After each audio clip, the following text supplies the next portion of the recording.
Hello everyone, welcome in DICL। तो students, आज की जो क्लास है उसमें हम बात करेंगे टाइप कन्वर्जन और इनपुट फंक्शन के बारे में। तो इनपुट फंक्शन के बारे में हम बात करेंगे और फिर बात करेंगे टाइप कन्वर्जन की। बेसिक्स मैंने टाइप कन्वर्जन का बताया हुआ है, लेकिन आज हम टाइप कन्वर्जन को डिटेल से करेंगे, एग्जांपल्स के साथ करेंगे और उसके साथ साथ लाइव प्रैक्टिकल भी आज की क्लास में ही कर देंगे। जैसा कि आप स्क्रीन पे देख पा रहे हैं, हमने आइडियली सेल को ओपन किया हुआ है। तो अगर उससे पहले अगर आप हमारे चैनल पे फर्स्ट टाइम आए हैं तो चैनल को सब्सक्राइब कर लें, बेल आइकन प्रेस कर लें, ताकि जब भी हम नई वीडियो अपलोड करें तो आपको नोटिफिकेशन मिल सके। तो फ्रेंड्स, अगर आप किसी भी टाइप की एग्ज़ाम की तैयारी कर रहे हैं, चाहे वो हमारा स्कूल लेवल एग्ज़ाम है, चाहे कॉलेज लेवल एग्ज़ाम है, या आप किसी कंपटीशन एग्ज़ाम की तैयारी कर रहे हैं, तो हमारी जो पाइथन की प्लेलिस्ट है सभी के लिए हेल्पफुल रहेगी। सेकंड थिंग, आजकल चल रहा है HPSC एग्ज़ाम और उसके रिगार्डिंग बात हो रही है कि उसका सब्जेक्टिव एग्ज़ाम होगा। बिल्कुल श्योर है, वो तो होना ही सब्जेक्टिव है, लेकिन कुछ एक के स्टूडेंट्स हैं जिनके मन में ये फैला हुआ है कि वहाँ पे 10-10 मार्क्स के क्वेश्चन आएंगे या कैसे क्वेश्चन आएंगे। तो देखिए, 10-10 मार्क्स के क्वेश्चन भी आएंगे, अगर उन्होंने जो शेड्यूल बना रखा उसी के अकॉर्डिंग आएगा। हो सकता है जो 10 क्वेश्चन का पार्ट 10 मार्क्स का जो क्वेश्चन है उसको दो पार्ट में डिवाइड करते, 5-5 के दो पार्ट्स बना दे, उसके क्वेश्चन एक ही रहेगा, उसका पार्ट बना देगा A और B, दोनों को 5-5 मार्क्स के दे देगा। ये उसको अदर डिस्ट्रीब्यूशन भी कर सकता है। तो आप कभी भी ये ना सोचे कि जो जो हमारे क्वेश्चन लिख के सोल्व करा रहा है वही क्वेश्चन वहाँ पे आने हैं, ऐसा कुछ नहीं है। अगर आपको एग्जाम की अच्छे से तैयारी करनी है तो आपको अपने कॉन्सेप्ट क्लियर करने हैं, उसके बारे में जानना है। अगर आप कहीं भी ऐसे कर रहे हो तो आप कहीं ना कहीं क्रैमिंग का यूज कर रहे हो, किसी बुक से पढ़ रहे हो या कर रहे हो, तो क्रैमिंग वर्क नहीं आती। सबसे ज़्यादा जो आपके लिए हेल्पफुल रहेगा वो रहेगा टॉपिक को क्लियर करना। अगर आपका टॉपिक क्लियर है, टॉपिक के बेसिक्स आपको क्लियर है, डीप में आपको उसके बारे में पता है, तो आप उसको इजीली हैंडल कर लोगे। अपने पास से भी लिख सकते हो, ग्रेजुएशन पोस्ट ग्रेजुएशन तुम कर चुके हो, ठीक है, तो वहाँ पे आपको इशू नहीं आना चाहिए कि अगर आपको कोई भी टॉपिक है वो आपका अच्छी तरह से क्लियर है तो आपको जरूरत नहीं पड़ती कि कोई आपको उसके नोट्स या वगैरह बना के दे। आप सिर्फ टॉपिक को समझिए, ठीक है, उसके बारे में इंपॉर्टेंट लाइन से उनको नोट कीजिए। ज़्यादा हिस्ट्री लिखने से कुछ नहीं मिलने वाला है। ये आपका कॉलेज एग्जाम नहीं है कि आप कुछ भी हिस्ट्री लिख दोगे और आपको नंबर्स मिल जाएंगे, नहीं, ऐसा नहीं होगा। आपको सिर्फ पॉइंट पे बात करनी है, जो पॉइंट्स उसने क्वेश्चन में पूछे गए हैं उन्हीं के बारे में बात करनी है, इधर उधर का वहाँ पे एड ऑन नहीं करना है, ठीक है। और आपको वहाँ पे मिल भी जाता है, अगर आपका 10 मार्क्स का क्वेश्चन है तो कितने वर्ड्स में होना चाहिए, या एक वीडियो में मैं अपलोड कर दूंगा कि 10 मार्क्स का क्वेश्चन है तो इतने वर्ड में होना चाहिए, फिर 3 मार्क्स का तो इतने वर्ड्स का क्वेश्चन होना चाहिए, 2 मार्क्स का तो इतने वर्ड्स का होना चाहिए। तो इस प्रकार से हम क्या कर सकते हैं, अपने एग्जाम को अच्छे से क्रैक कर लेंगे। और यहाँ पे जो कॉलेज लेवल स्कूल लेवल के स्टूडेंट्स बैठे हैं वो भी, उनके लिए भी यही कंडीशन रहेगी कि आपको ज़्यादा बड़ा लिखने से बेटर है कि आप कम लिख दो लेकिन एक्यूरेट लिख दो। एक्यूरेट लिखोगे तो एग्जामिनर भी आपको समझेगा। और अगर आपको पूछ लिया कि भाई इनपुट फंक्शन क्या है, इनपुट फंक्शन के बारे में 4 चीजें मेन है, अगर आपने वो ही लिख दी और उसका सिंटैक्स लिख के उसका एक एग्जाम्पल दे दिया तो एग्जामिनर के पास कोई वे नहीं है कि वो वहां पे नंबर काटे आपके। क्यों काटेगा? जब आपने इनपुट फंक्शन के बारे में कंप्लीट उसको एक्सप्लेन कर दिया है तो जरूरी नहीं है कि आप पूरा पेज भरोगे तभी उसमें मार्क्स आएंगे। कोई भी क्वेश्चन अगर एग्जाम में आता है तो उसका कंटेंट को देख के उसके मार्क्स डिसाइड किए जाते हैं कि ये इतने वर्ड्स का मैक्सिमम हो सकता है, मिनिमम इतने वर्ड्स। मिनिमम का कोई क्राइटेरिया ही नहीं है, कितना भी हो सकता है, ठीक है, लेकिन मैक्सिमम इतने वर्ड से ज़्यादा ही क्वेश्चन नहीं बन सकता, तो वो उसी मार्क्स में उसको ऐड करेगा। अगर वो अकॉर्डिंग टू 2 मार्क्स है तो 2 का देगा, अकॉर्डिंग टू 3 मार्क्स है तो वो 3 का देगा, ठीक है। एक ही क्वेश्चन 1 मार्क्स में भी आ सकता है, 2 में भी आ सकता है, 3 में भी आ सकता है। अगर आपका 5 में भी आ रहा है तो आप एग्जाम्पल भी ऐड कर लो, ठीक है। तो इसमें क्या है, एग्जाम्पल तो सिंटैक्स और एग्जाम्पल, ये दो चीजें प्रोग्रामिंग में ऐसे हैं जो आपको नंबर दिला सकते हैं हर एक क्वेश्चन में। अगर आपके पास कोई भी क्वेश्चन आता है और उससे रिलेटेड कोई सिंटैक्स है, उसमें कोई फंक्शन यूज हो रहा है, उससे रिलेटेड कोई सिंटैक्स है या कोई एग्जाम्पल आपके पास है, तो उसको आप जरूर दें एग्जाम के अंदर, चाहे आप कोई भी एग्जाम दे रहे हो। और डायग्राम और माइंड मैप्स का ज़्यादा से ज़्यादा यूज करें। अगर आपके पास कहीं पे इनका यूज आ जाता है टाइप्स वगैरह में, तो डायग्राम या माइंड मैप का जरूर यूज करें। तो अब ज़्यादा टाइम वेस्ट ना करते हुए चलते हैं अपने टॉपिक्स पे और बात करेंगे सबसे पहले इनपुट फंक्शन की। तो उसके लिए मैंने आपके लिए यहाँ पे आप फाइल में जाओगे, न्यू पे जाओगे, न्यू फाइल को ओपन करोगे तो इस टाइप का कोई इंटरफेस आएगा आपके पास। मैं दिखा देता हूँ, ये मैंने पहले ओपन कर रखा है। तो मैंने इस फाइल को सेव भी कर रखा है demo1.py के नाम से। आप भी अपनी फाइल को फाइल पे जाके सेव कर सकते हो, नहीं तो रन करोगे उससे पहले आपको दोबारा से सेव करनी पड़ेगी। तो अब सबसे पहले जब हम इनपुट फंक्शन के बारे में बात करें तो इनपुट फंक्शन की दो चार चीजें हैं जो मैं आपको बता देता हूँ, इंपॉर्टेंट है जो इसके लिहाज से। तो इनपुट आउटपुट का जब हम यूज करते हैं तो इनपुट फंक्शन की सबसे पहले बात करें तो कब यूज करते हैं? When a program needs to interact with the users to get some input। यानी जब हम कोई भी प्रोग्राम लिख रहे हैं और वहाँ पे हमें क्या है, इंटरेक्ट करना है, यूजर के द्वारा इनपुट लेना है, तो हम किसका यूज करते हैं? इस फंक्शन का यूज करते हैं। कौन से फंक्शन का? इनपुट फंक्शन का। हमारे कई प्रोग्राम ऐसे होते हैं जहाँ पे हमें यूजर से इनपुट लेना पड़ता है, तो अगर वहाँ पे अगर ऐसी सिचुएशन हमारे पास क्रिएट होती है तो हम क्या करते हैं? इनपुट फंक्शन यूज करते हैं। ठीक है, तो when we use input function, तो ये मैंने लिख दिया, when a programs to needs to interact with the user to get some input. अगर कोई भी प्रोग्राम हो उसको नीड्स है प्रोग्राम यूजर से इनपुट की, तो हम किसका यूज करते हैं? नीड। अब इसके बाद सेकंड जो बात है वो है it accepts all user input as string. It accepts all user input as string. सभी के यूजर जो इनपुट है उनको एज ए स्ट्रिंग ये लेगा। और इसके अगर सिंटैक्स की बात करें तो सिंटैक्स ये रहेगा इसका, इनपुट, और इनपुट के अंदर हम डाल देंगे प्रमोट। जो भी यूजर स्ट्रिंग इंसर्ट करेगा वो प्रमोट के अंदर आएगी। ठीक है, अब हम क्या कर सकते हैं इसमें, इस सिंटैक्स को एक्सप्लेन भी कर सकते हैं कि क्या है ये, क्योंकि एक्सप्लेनेशन भी एक अच्छी चीज़ है। अगर हमने सिंटैक्स लिखा है और ज़्यादा मार्क्स में अगर क्वेश्चन आया है तो हम सिंटैक्स के बारे में उसको क्या कर सकते हैं, थोड़ा डिस्प्ले उसको एक्सप्लेन कर सकते हैं। कैसे? देखिए यहाँ पे जो इनपुट के बारे में तो हमने ऊपर बता दिया, लेकिन ये प्रमोट क्या है इसके बारे में हम एक्सप्लेन कर सकते हैं यहाँ पे। तो आप कैसे करोगे? Prompt is the string we may like to display on the screen prior to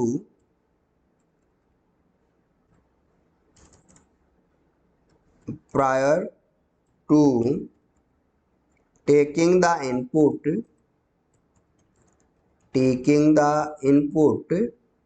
and it is optional, and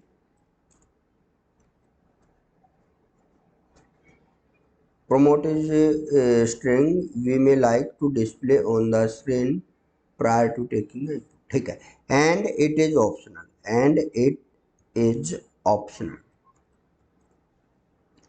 ये ऑप्शनल का क्या है इसका भी आपको अभी बताते हैं हम, ऑप्शनल का क्या रहेगा। ठीक है, और अब अगर हम इसके बारे में इनपुट फंक्शन के बारे में थोड़ा एक्सप्लेन करें तो यहाँ से हम अपने प्रोग्राम को स्टार्ट करते हैं और आपको बताते हैं इनपुट फंक्शन कैसे हमारा वर्क करता है।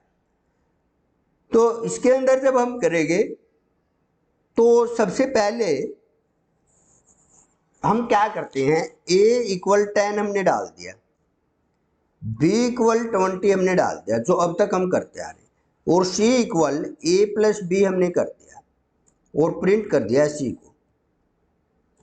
प्रिंट किसको कर दिया हमने?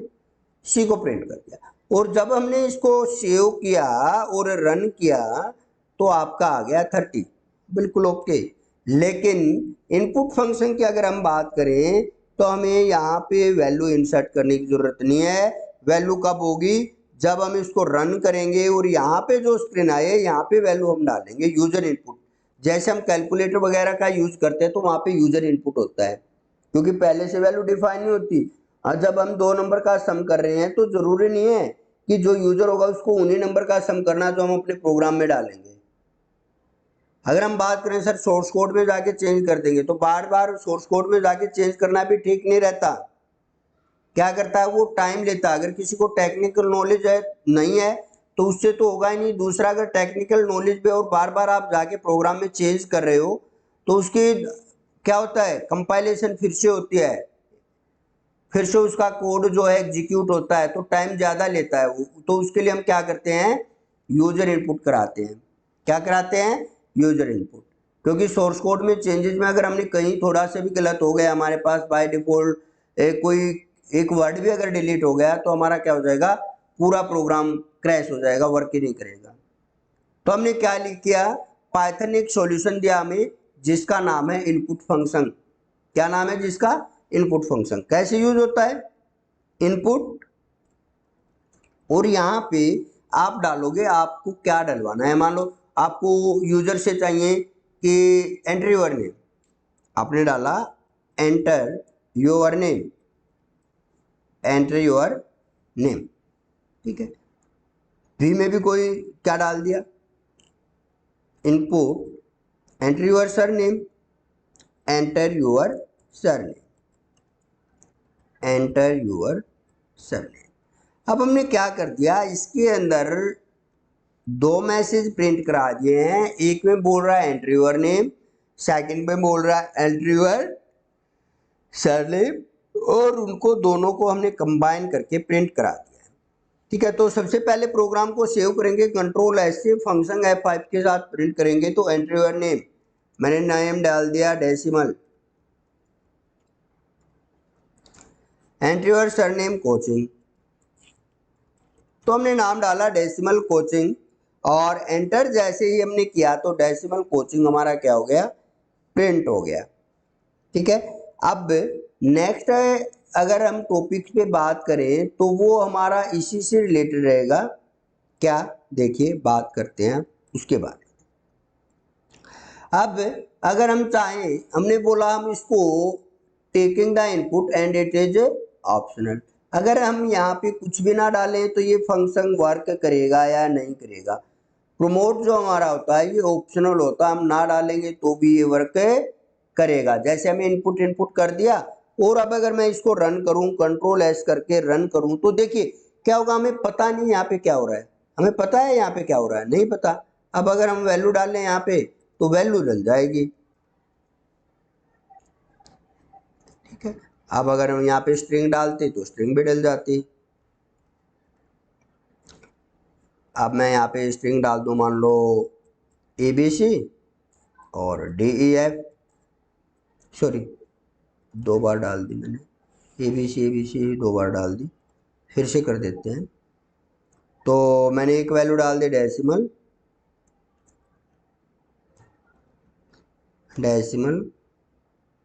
अब सेकंड नहीं डलेगी, मैंने एंटर प्रेस कर दिया है, कोचिंग,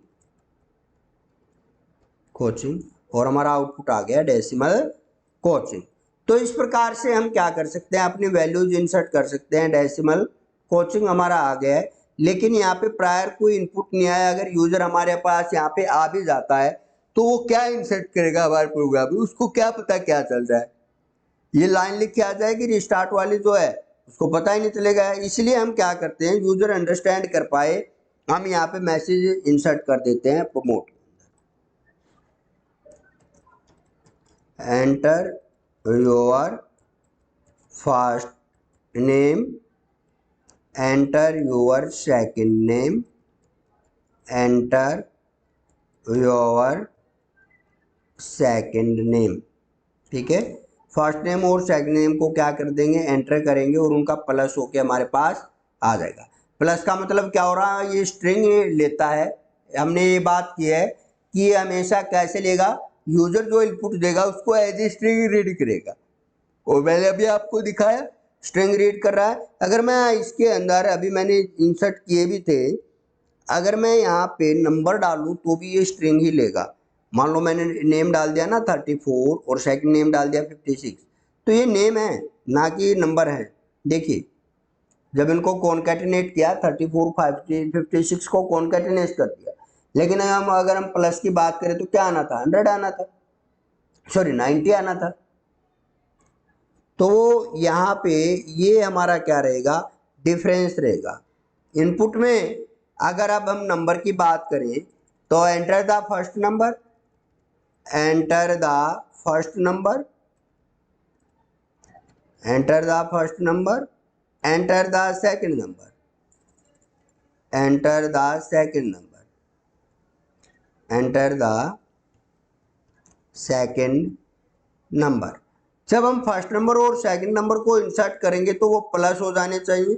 चलो हमने तो सिर्फ मैसेज ही चेंज किया, लेकिन बात तो वही रहनी है ना। रन करते हैं, फर्स्ट नंबर 45 डाल दिया, सेकंड नंबर 23 डाल दिया। क्यों? क्योंकि हमने भले ही नंबर डाला है लेकिन इनपुट फंक्शन उसको क्या रीड कर रहा है, स्ट्रिंग रीड कर रहा है। ये किसके इक्विवेलेंट आ रहा है? अगर मैं यहाँ पे इनपुट की बजाय अगर मैं यहाँ पे लिख दूँ 45 को ऐसे लिख दूँ 45, तो ये भी तो हमारी स्ट्रिंग ही होती थी। उसी प्रकार से इनपुट भी सबको क्या कर देता है, इन्वर्टेड कोमा में ले लेता है और वो स्ट्रिंग हो जाती है। तो अब ये नंबर डाल रहे हैं तो भी ये स्ट्रिंग रीड कर रहा है, और स्ट्रिंग को तो स्ट्रिंग रीड ही कर रहा है। तो सबसे ज़्यादा प्रॉब्लम हमें आ रही है किसमें, कि अब नंबर का क्या सॉल्यूशन है। तो नंबर का जो सॉल्यूशन है आपके लिए वो है भाई टाइप कन्वर्जन। क्या है? Type conversion. तो नंबर कैसे इनपुट के अंदर होगा, उससे पहले हमें टाइप कन्वर्जन के बारे में पढ़ना पड़ेगा। बेसिक मैंने आपको कहीं ना कहीं जिक्र किया होगा टाइप कन्वर्जन का, लेकिन आज हम यहाँ डिटेल से करेंगे। तो जब मैंने आपको पाइथन इंटरप्रेटर के बारे में बताया था तो बताया था पाइथन इंटरप्रेटर इम्प्लिसिट यूज करता है। इम्प्लिसिट होता है, क्या होता है? इम्प्लिसिट। तो उसी प्रकार हमारा टाइप कन्वर्जन टू टाइप से होता है। एक होता है एक्सप्लिसिट, एक्सप्लिसिट, और सेकंड हमारा होता है इम्प्लिसिट। क्या होता है? Implicit, implicit. तो एक्सप्लिसिट कन्वर्जन में क्या होता है, एक्सप्लिसिट कन्वर्जन जो होता है ना, it's also known as type casting, it also known as type casting. इसको हम किसके नाम से जानते हैं? टाइप कास्टिंग के नाम से भी जाना जाता है। किसको? टाइप कन्वर्जन को। अगर हम टाइप कन्वर्जन की बात करें तो इसको हम टाइप कास्टिंग भी बोलते हैं। In this conversion, in this conversion user forcefully to convert the data type of the information। User क्या करता है? फोर्स करता है इंटरप्रेटर को कि आप इसके डाटा टाइप को कन्वर्ट कीजिए। ठीक है, तो अगर वो फोर्स करेगा तो क्या होगा, show that there is risk to lose some data। यहाँ पे रिस्क रहता है डाटा लॉस का। किसका रिस्क रहता है? डाटा लॉस का रिस्क रहता है। क्यों? क्योंकि हम फोर्सफुली डाटा को क्या कर रहे हैं, कन्वर्ट कर रहे हैं। तो ये कहलाता है हमारा एक्सप्लिसिट। क्या कहलाता है? एक्सप्लिसिट। और इम्प्लिसिट में क्या कहता है? In this conversion interpreter, Python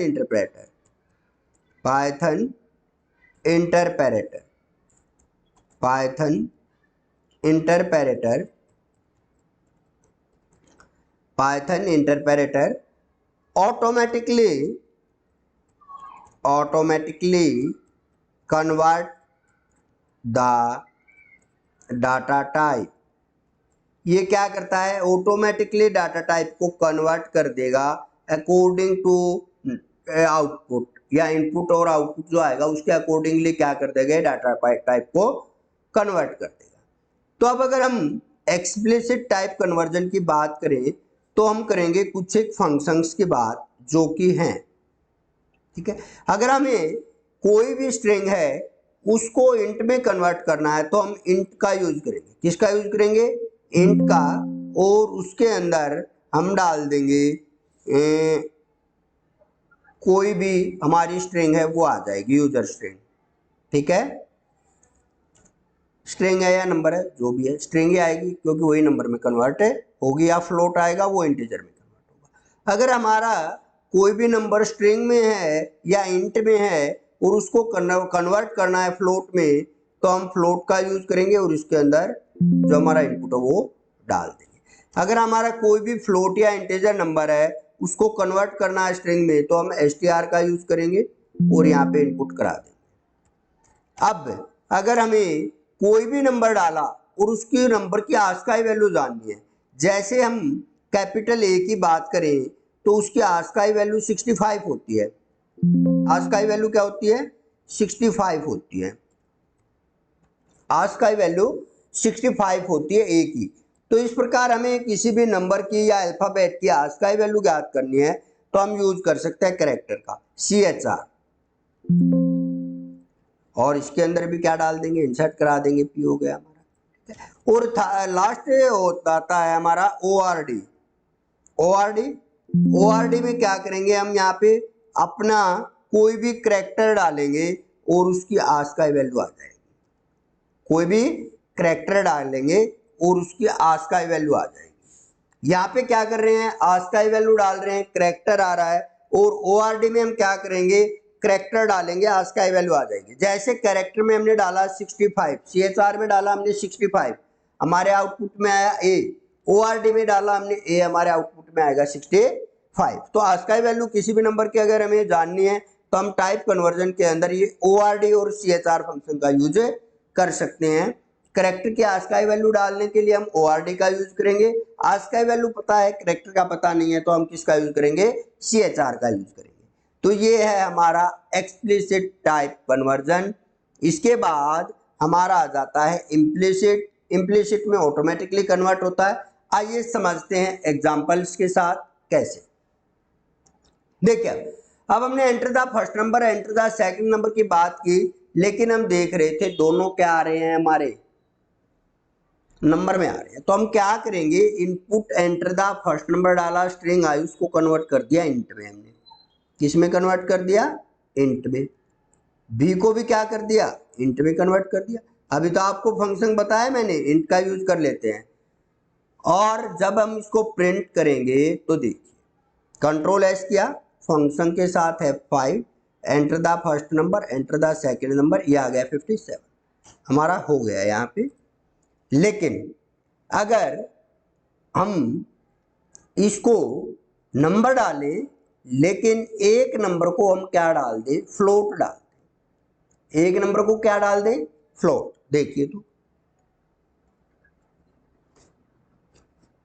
run करते हैं, पहले सेव कर लीजिए। कोई भी चेंजेस करते हैं प्रोग्राम में सेव करना होता है। मैंने यहाँ डाला 34, यहाँ डाला 45.78 और एंटर कर दिया तो देखिए क्या आया, इनवैलिड डिटेल फॉर इंट, यानी इंट के लिए क्या है, इनवैलिड डिटेल। तो हमने इसको क्या करना पड़ेगा भाई, फ्लोट करना पड़ेगा। सीधी सी बात है, क्या करना पड़ेगा, फ्लोट। फ्लोट क्यों, अब इनवैलिड डिटेल क्यों है, चलो यहाँ पे हम फ्लोट कर देते हैं और फिर भी हम इसको अगर रन करते हैं तो देखिए 34 56.78 हो गया, क्या आ गया 90.78। तो जब भी आप करोगे इंट प्लस फ्लोट तो हमेशा आंसर आएगा फ्लोट। अगर आप इसको कोशिश करोगे इंट में कन्वर्ट करने की, इंट सी और आप देखिए क्या खेल होता है यहाँ पे। रन करते हैं। First number, second number 90। ये क्या किया हमने, यहाँ पे हमारा वैल्यू लॉस हुआ, रिस्क जो था वो यहाँ पे रेज हो गया, क्योंकि जब हमारा नंबर फ्लोट में था और फ्लोट से जब हम इंट में लेके आए तो हमने उसको फोर्स किया कि वैल्यू बेसिक लॉस हो जाए, लेकिन हमें रिजल्ट किस में चाहिए, इंट में चाहिए, तो उसने डेसिमल पार्ट को एक्सक्लूड कर दिया यहाँ से, और एक्सक्लूड कर दिया तो हमारा इंट में टाइप कन्वर्जन तो हो गया, एक्सप्लिसिट टाइप कन्वर्जन का हमने यूज कर लिया। लेकिन जब हम इंट प्लस फ्लोट करेंगे तो बाय डिफॉल्ट देखिए इंट प्लस इंट क्या होगा, चलो इंट प्लस इंट इंट हो सकता है, इंट प्लस फ्लोट कभी भी इंट नहीं होगा। देखिए इंट का साइज फ्लोट से कम होता है, तो इंट की वैल्यू तो फ्लोट में एंटर हो जाएगी, लेकिन फ्लोट की कभी भी इंट में कन्वर्ट नहीं, इंसर्ट नहीं हो सकती। तो हम इसको फोर्सफुली करके कह रहे हैं कि आप इंट में आ जाइए। फ्लोट प्लस फ्लोट अगर हम कर दें, क्या कर दें, float plus float, float plus float, और यहाँ पे हम फ्लोट डालें ही ना तो इंट डालें ना फ्लोट डालें, तो ये हमारा एक्यूरेट आएगा, क्योंकि फ्लोट प्लस फ्लोट सी में जब स्टोर होगा तो ऑटोमेटिकली उसको कन्वर्ट कर लेता है। जैसे अभी इंट प्लस फ्लोट किया था तो आंसर हमारा कंप्लीट आ गया था। क्यों, देखिए क्या आंसर आया था हमारा 90.78, लेकिन हमने यहाँ तो कोई कन्वर्जन नहीं लगाया था, सिर्फ बोला था कि इसमें हम इंटीजर डालेंगे, इसमें हम फ्लोट डालेंगे। हमने यहाँ पे स्ट्रिंग डाली, उसको कन्वर्ट कर दिया इंट में, यहाँ पे स्ट्रिंग डाली, उसको कन्वर्ट कर दिया फ्लोट में, ठीक है। लेकिन जब ऊपर वाले में हमने क्या किया था, इंट बी था और बी की वैल्यू हमने फ्लोट डाल दी थी, तो वो इनवैलिडेटेड हो गया था। क्यों, क्योंकि बी की जो वैल्यू डाली हमने वो क्या है, स्ट्रिंग है, और स्ट्रिंग में कौन सा, उसको जब नंबर में कन्वर्ट कर रहे हैं तो वो इंटीजर नहीं है, क्या है, फ्लोट है, तो वहां पे एरर आ गई थी हमारी। तो इस प्रकार से हमें इन चीजों को समझना है और अंडरस्टैंड करना है, तभी हम कर पाएंगे। अब फ्लोट प्लस फ्लोट कर रहे हैं और प्रिंट के अंदर हम कर दें टाइप सी, इसका टाइप भी पता कर लेते हैं, फ्लोट प्लस फ्लोट क्या होगा। देखिए रन करते हैं सेव करके, नंबर डाला 56, नंबर डाला 70, अरे ये क्या करते हैं, मैंने दोबारा करते हैं,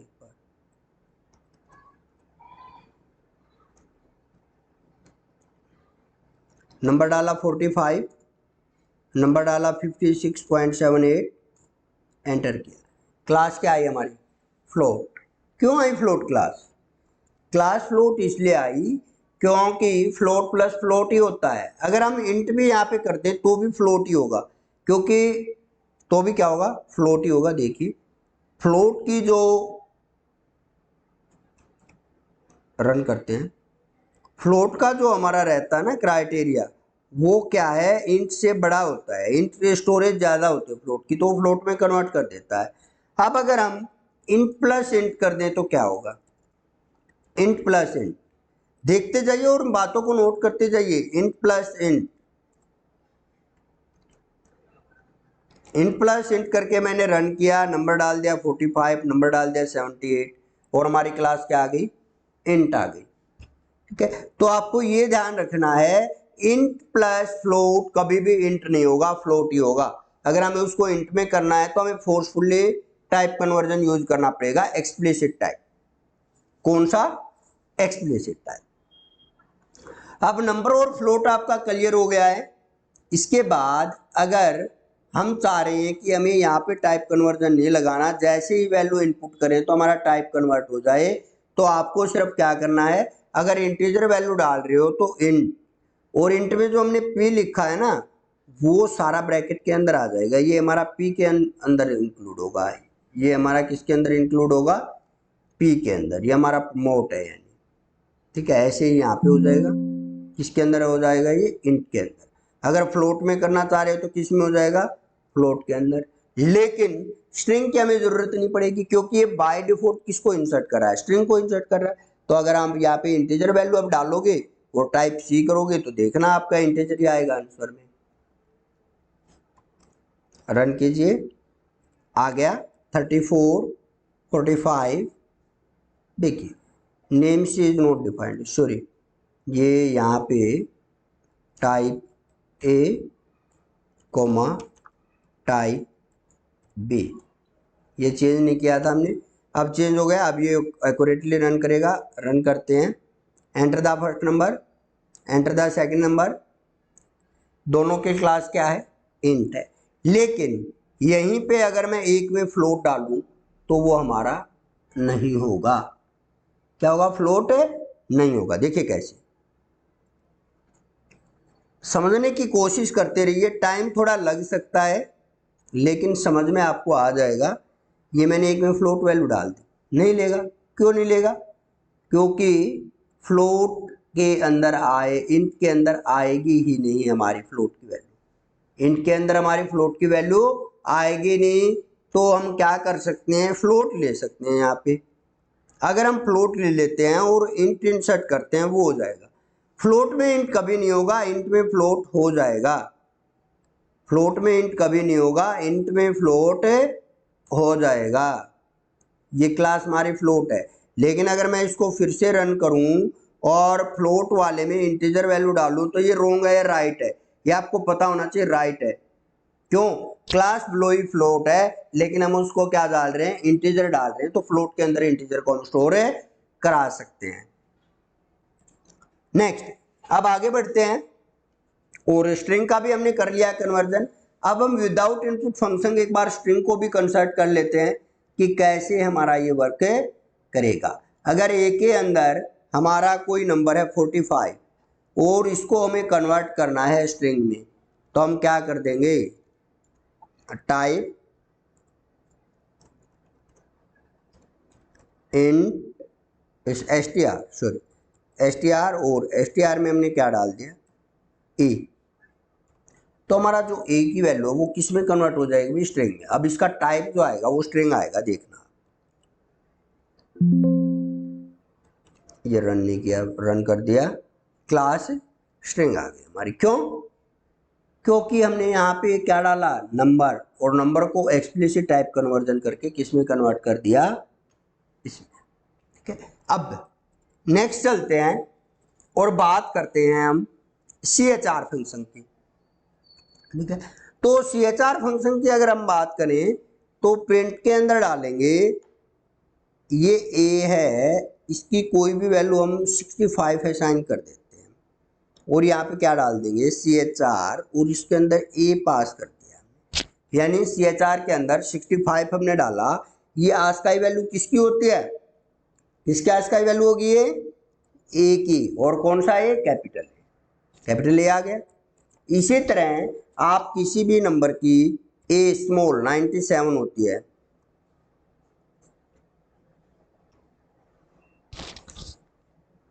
क्या हो गया?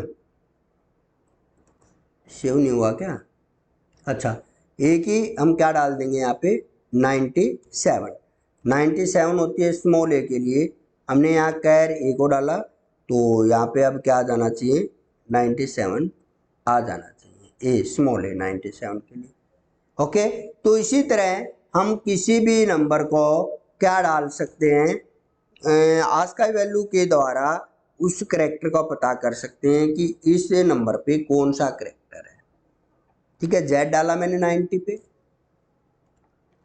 113,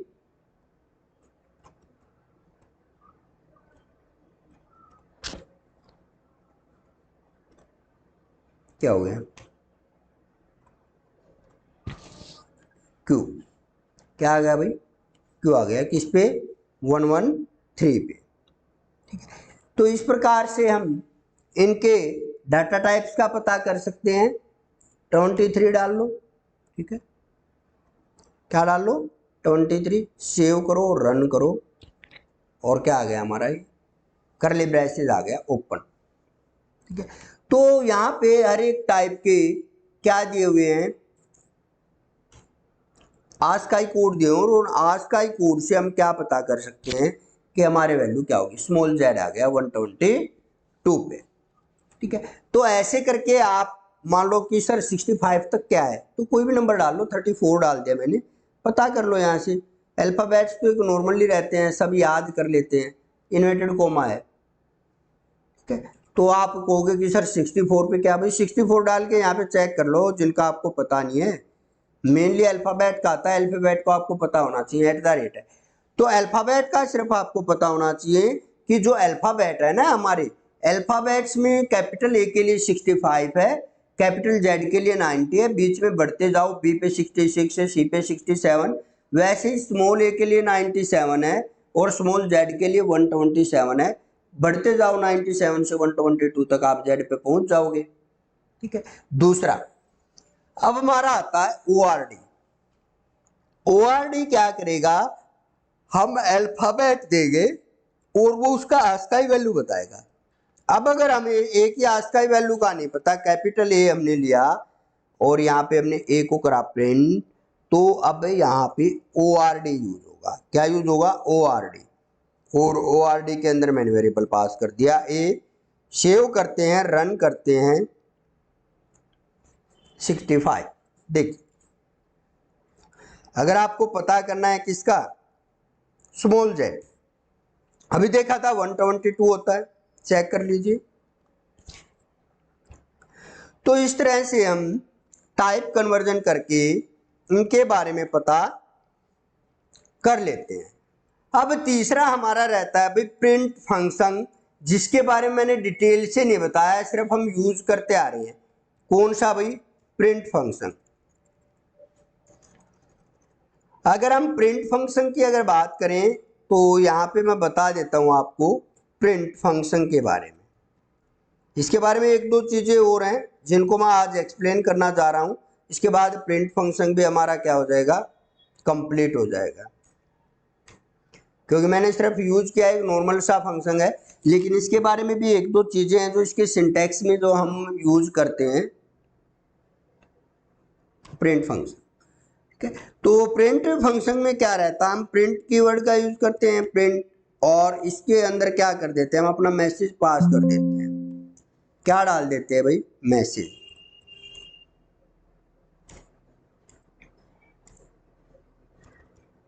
हमने मैसेज डाल दिया, लेकिन हमें यहाँ पे क्या करना है, हमें यहाँ पे दो वर्ड यूज आते हैं। एक होता है सेपरेटर, क्या होता है, सेपरेटर बोलते हैं इसको, एससीपी इक्वल, और इसमें हम कोई भी सेपरेटर लगा देते हैं। और सेकंड होता है हमारा एंड, क्या होता है, एंड, और एंड के अंदर भी हम कुछ भी पास कर देते हैं। इसको मैं अभी छोड़ रहा हूं ब्लैक। यहाँ पे हमारी कोई भी वैल्यू आ सकती है। सेपरेटर में हम ओनली स्पेस भी दे सकते हैं या फिर ऐसे यूज कर सकते हैं। ठीक है। तो अब यूज कैसे होगा ये प्रोग्राम के अंदर, उसकी बात कर लेते हैं। देखिए, जब हमने लिखा प्रिंट, और प्रिंट के अंदर हमने डाल दिया we are here, we comma are comma here, तो हमने ये मैसेज डाल दिया वी आर हेयर। जब हम इसको प्रिंट करेंगे वो देखिए क्या आ रहा है, वी आर हेयर। हमने कोई सेपरेटर नहीं लगाया, तो क्या होता है, by default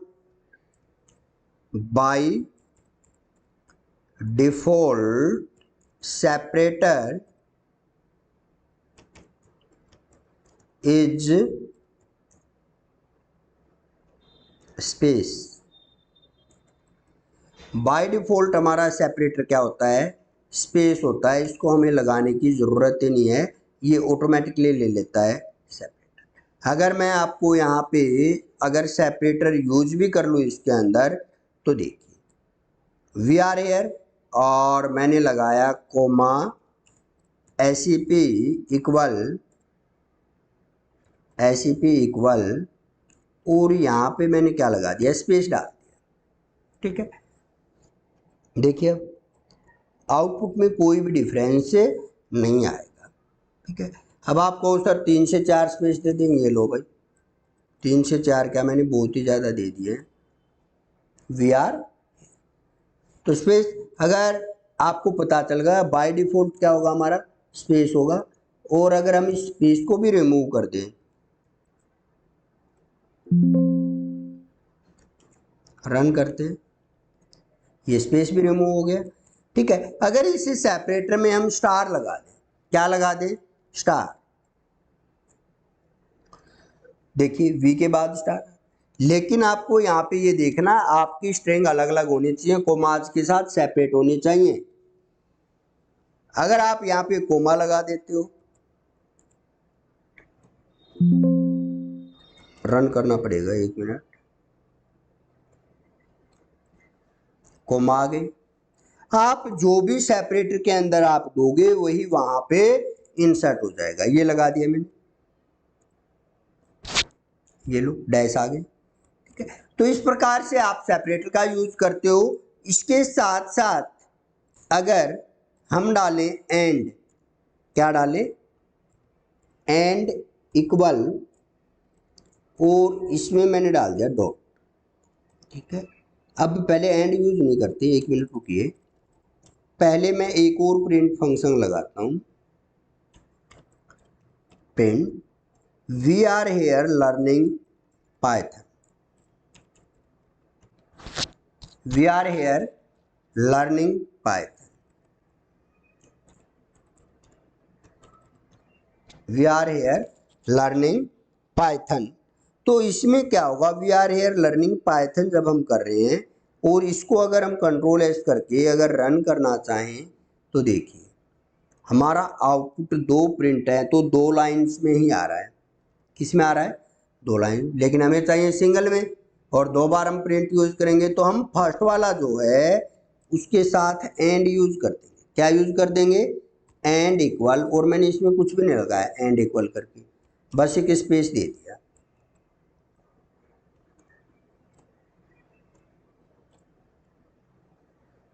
control S F, देखो we are here learning Python. अब हमारे सिंगल लाइन में हो गया, लेकिन हम चाह रहे हैं कि ये लाइन एंड हो जाए और फिर हमारा ये लिखा है, तो मैंने यहाँ पे डॉट लगा दिया और आ गया we are here learning Python. तो इस प्रकार से हम प्रिंट फंक्शन के अंदर सेपरेटर और एंड दोनों क्या है हमारे ऑप्शनल हैं। इनको यूज करना चाहें तो कर सकते हैं, ना करना चाहें तो ना भी करें तो कोई नहीं होता। लेकिन end by default slash n होता है। एंड बाय डिफॉल्ट क्या होगा, slash n, sorry by default slash n, हाँ बाय डिफॉल्ट स्लैश एन होगा। कैसे, देखिए जब हम इसके अंदर स्लैश एन लगाएंगे तो हमारा आउटपुट जो है, ये रन क्यों नहीं हो रहा, जब हमने स्लैश एन लगाया तो भी हमारा 2 लाइन में आउटपुट आया, और जब इस एंड को हम ब्लैंक छोड़ रहे हैं तो भी हमारा 2 लाइन में आउटपुट आ रहा है, सेम आ रहा है। Sorry by default slash n नहीं होगा भाई, बाय डिफॉल्ट स्लैश एन नहीं होगा। बाय डिफॉल्ट ये हमारा क्या रहता है, ब्लैंक अगर हम इसको छोड़ देते हैं तो ये सिंगल लाइन में इसको कन्वर्ट कर देगा। हाँ सेपरेटर बाय डिफॉल्ट स्पेस रहेगा, लेकिन ये हमारा नहीं रहेगा। ठीक है, हाँ अगर आप यहाँ पे स्लैश एन लगाओगे तो जरूर ये नेक्स्ट लाइन पे लेके आ जाएगा। अगर आप एंड यूज ही नहीं करते तो ये बाय डिफॉल्ट क्या रहेगा हमारा, अगर हम एंड लगाते ही नहीं है तो ये ऑटोमेटिकली नेक्स्ट लाइन पे लेगा, 2 प्रिंट अगर हम यूज कर रहे हैं तो। ठीक है, तो इस प्रकार से हमारा क्या रहेगा, ये सारा इनपुट प्रिंट फंक्शन, ये सिंटेक्स में SY आएगा, ये मुझे नज़र ही डल गई इसकी।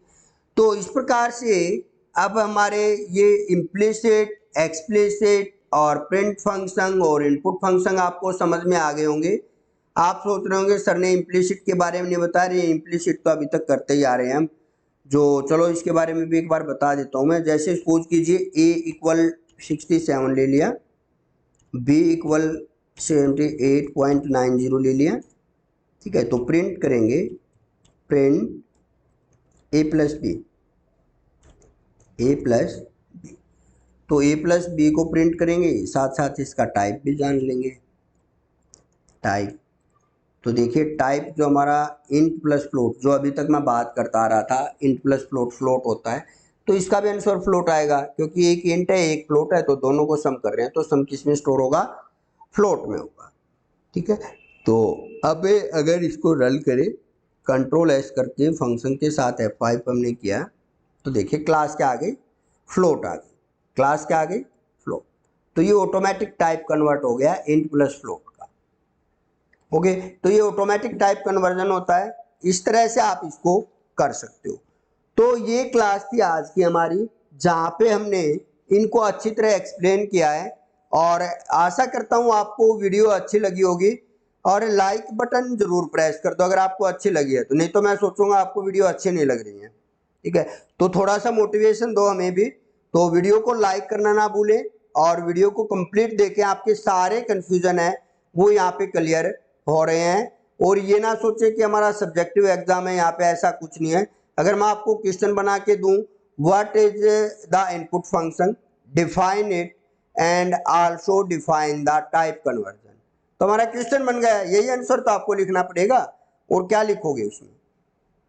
ठीक है, तो आपको तो क्वेश्चन लिखने के बजाय आपको टॉपिक की समझ होनी चाहिए, क्वेश्चन का आंसर तो अपने आप लिख दोगे आप।